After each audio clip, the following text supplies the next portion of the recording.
Hey friends, I'm Dustin Davis and welcome to the channel. Here you'll find everything you need to know about the Bears. Chicago's front office executed a series of calculated roster additions this past offseason, banking on a combination of veteran stability and calculated risk.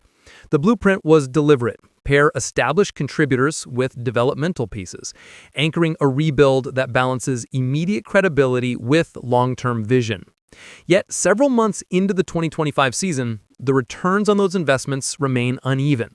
Some moves have exceeded expectations, while others struggle to meet even modest benchmarks, leaving the Bears organization navigating the uncomfortable space between patience and urgency. The distance between projection and reality is where franchises define themselves. Whether these offseason decisions solidify into foundational wins or cautionary lessons will depend entirely on what unfolds in the 8 games still ahead. Let's check out all the details from the last few hours. Firstly, can I ask for your help? Just leave a like. So many of you watch us daily and forget that thumbs up. It's a humble way to support and helps more than you know. Thanks a lot. Ryan Poles committed 3 years and $43.5 million to bring Grady Jarrett to Chicago, a move designed to inject both experience and disruption into an interior defensive line that needed both. The veteran arrived from Atlanta with a decade of consistent work behind him, expected to provide immediate credibility and playmaking ability alongside younger contributors. Through 10 weeks of the 2025 campaign, however, that investment has produced minimal on-field returns, according to Pro Football Focus. A knee injury sidelined Jarrett for 4 games, but even in the contests where he suited up, his impact was sporadic. His strongest outing came against Detroit, where he registered a 69.1 defensive grade along with 2 tackles and a single quarterback hit. One solid performance, though, hasn't been enough to obscure a broader trend of underwhelming contributions. The financial commitment attached to Jarrett's contract amplifies the scrutiny. When a front office allocates significant years and dollars to a veteran, expectations rise accordingly. If the 32-year-old former 5th-round pick continues to struggle, the signing risks becoming a prominent blemish on Poles' otherwise encouraging track record. Still, Jarrett's value extends beyond the stat sheet.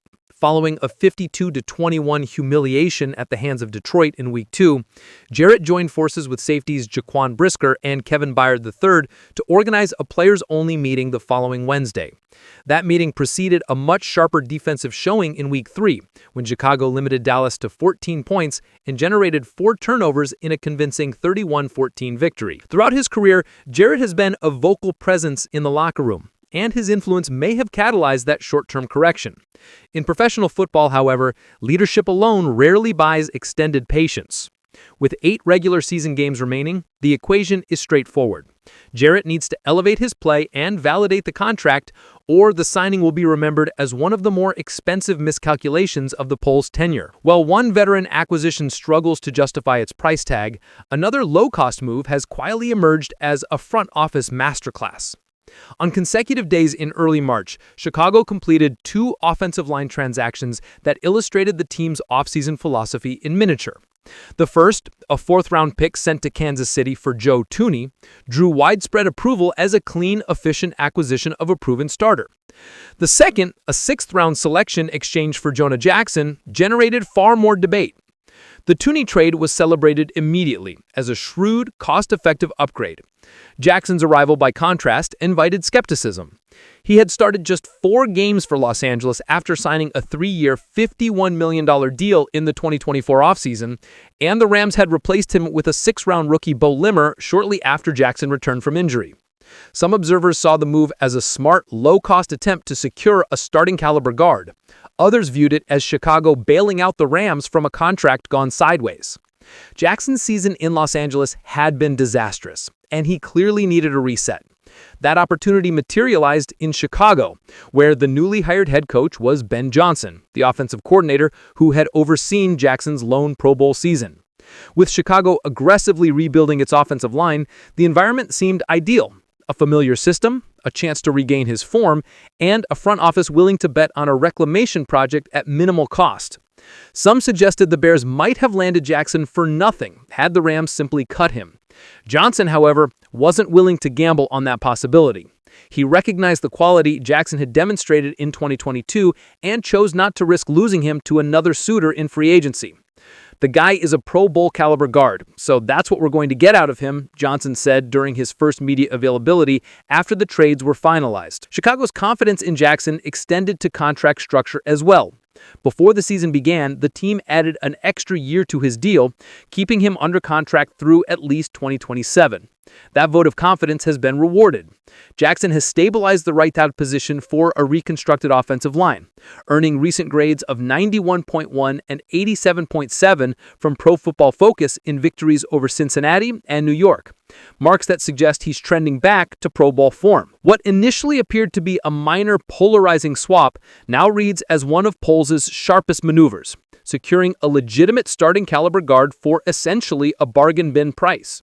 For a front office searching for reliable, cost-effective contributors, Jackson has been an A-plus addition. Looking ahead to next offseason, Chicago's cap situation and offensive identity could collide in a way that reshapes the backfield entirely. Chicago avoided headline-grabbing moves at this year's trade deadline, but the franchise has been among the league's most active architects of roster change across the past 2 offseasons. Despite the quiet deadline, front office maneuvering suggests the Bears could again be aggressive buyers when free agency opens in March 2026.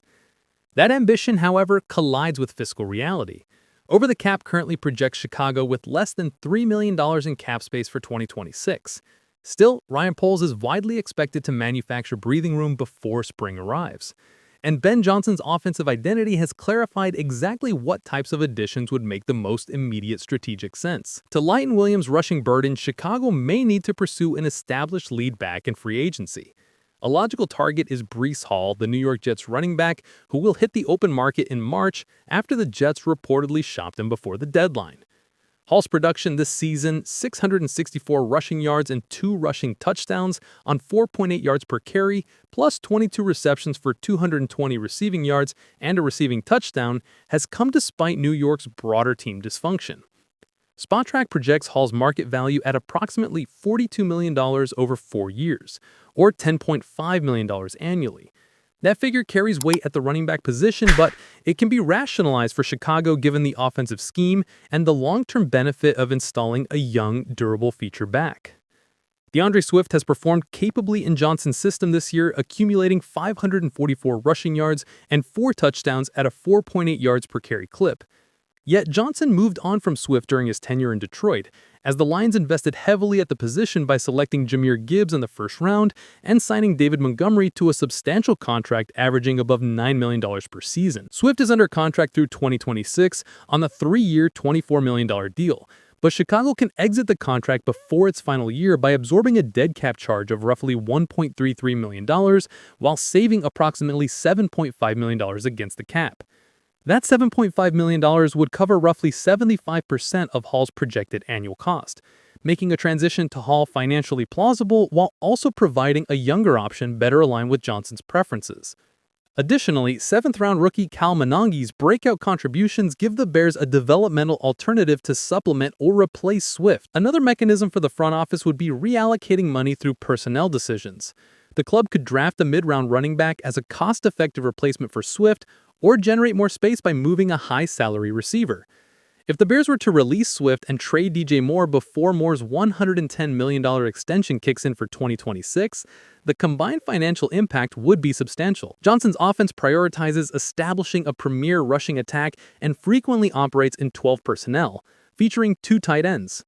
That formation keeps defenses honest, enabling effective run-pass balance with Colston Loveland and Cole Kmet serving as critical pieces on the line. If Chicago releases Swift, the resulting $7.5 million could be redirected towards a more pressing need like edge rush.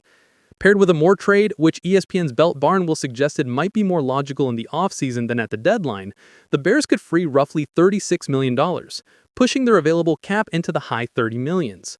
Under that scenario, a contract for Breece Hall at his projected value would consume just over a quarter of the team's spendable salary, while Rome Odunze would firmly step into the W1 role and Luther Burden could assume full-time slot responsibilities. A fresh report reveals the Bears explored a blockbuster move at the deadline that would have transformed their pass rush overnight. New reporting suggests Chicago's trade conversations extended beyond simply adding rotational depth.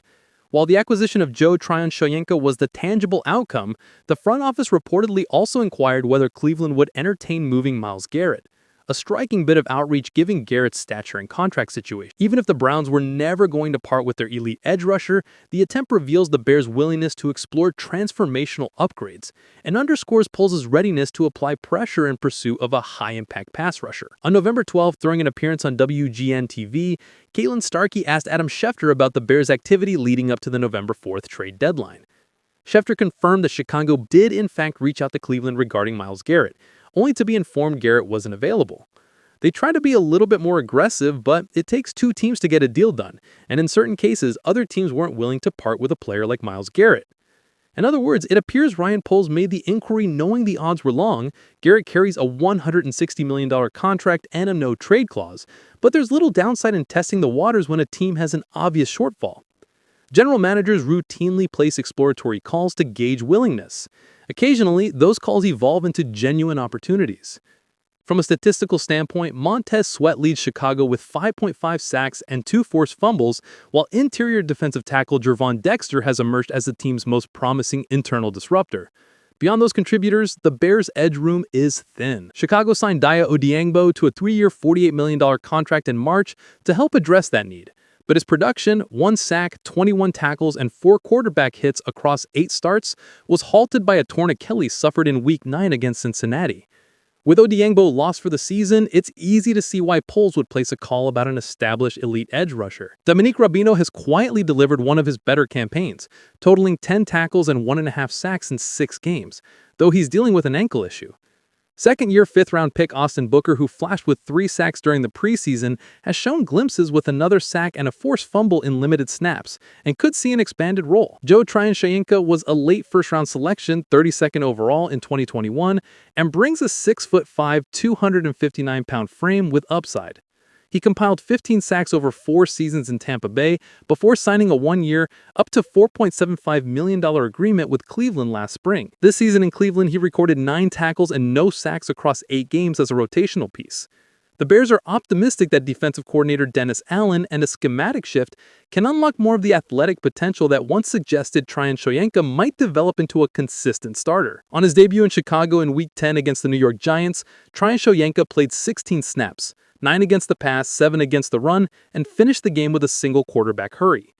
The Bears will likely integrate him gradually into the rotation as he adapts to Allen's system, with an opportunity for increased snaps if he adapts quickly and if Dominique Rabino's ankle remains a concern. Was Ryan Poles right to at least ask about Myles Garrett, or was that call a waste in time given the no-trade clause and massive contract? Can Tryon-Shoyinka actually develop into a legitimate starter under Dennis Allen's system, or is he just another rotational piece? Leave your analysis in the comments. Support the channel by leaving a like and subscribing. Stay one step ahead with all the latest on Bears. See you in the next one.